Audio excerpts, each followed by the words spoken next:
तो जब से बीटीएस मेंबर्स ने अनाउंस किया है कि इस साल वो इंडिया नहीं आ रहे हैं, तब से इंडिया में बीटीएस को काफ़ी हेट मिल रही है। एंड कई आर्मीज बीटीएस के ऊपर ये इल्ज़ाम लगा रही हैं कि उन्होंने इंडिया को जानबूझकर अपनी वर्ल्ड टूर की लिस्ट से निकाल दिया है। ये बात कितनी सच्ची है, कितनी झूठी है, इसके बारे में मैं आपको इस वीडियो में बताऊंगी। लेकिन क्या ये बात सही है कि बीटीएस ने जानबूझकर इंडिया को अपनी लिस्ट से निकाल दिया है? क्योंकि कई लोगों को यही लगता है।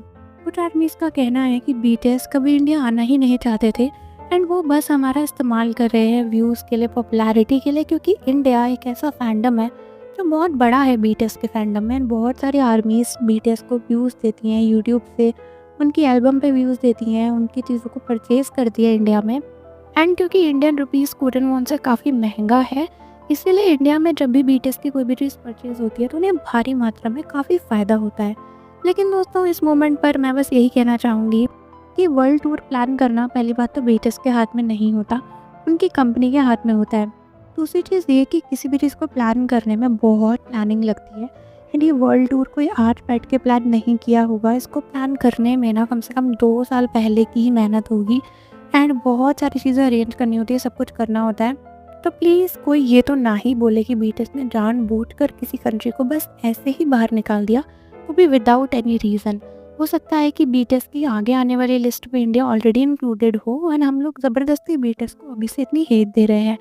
दूसरी चीज़ ये कि हमने भी बीटीएस को नहीं देखा कभी लाइव, मैंने भी नहीं देखा एंड मैं भी आप लोगों की तरह बीटीएस को बहुत प्यार करती हूँ। लेकिन किसी को ज़बरदस्ती इस बात पे हेट देना कि वो आपकी कंट्री में कॉन्सर्ट करने नहीं आ रहे हैं, काफ़ी इलॉजिकल है, क्योंकि बीटीएस ने ऐसा कुछ भी जानबूझकर तो प्लान किया नहीं होगा। डेफिनेटली अगर वो इस पूरे कॉन्सर्ट में भी इंडिया नहीं आए, 2027 में भी इंडिया नहीं आए, तो भी मुझे नहीं लगता कि उन्हें हेट करने का कोई भी रीज़न है। कई बार आर्टिस्ट के हाथ में नहीं होता है कि उन्हें कहाँ पे जाने मिलेगा, कहाँ नहीं जाने मिलेगा।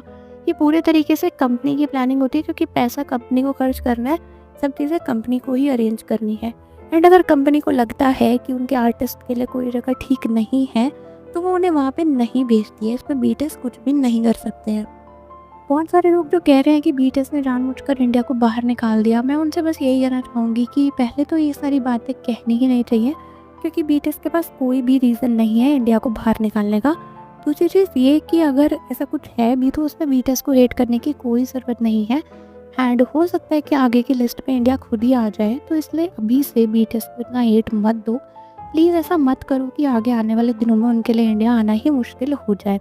तो आप लोग अपने व्यूज़ कमेंट्स में बताओ एंड आप लोग बताओ कि आप भी बीटीएस को हेट कर रहे हो इस बात पे कि वो इंडिया नहीं आ रहे हैं। एंड आने से पहले चैनल को सब्सक्राइब कर लो, बेल आइकन प्रेस कर दो। मिलते हैं आपसे अगली वीडियो के साथ।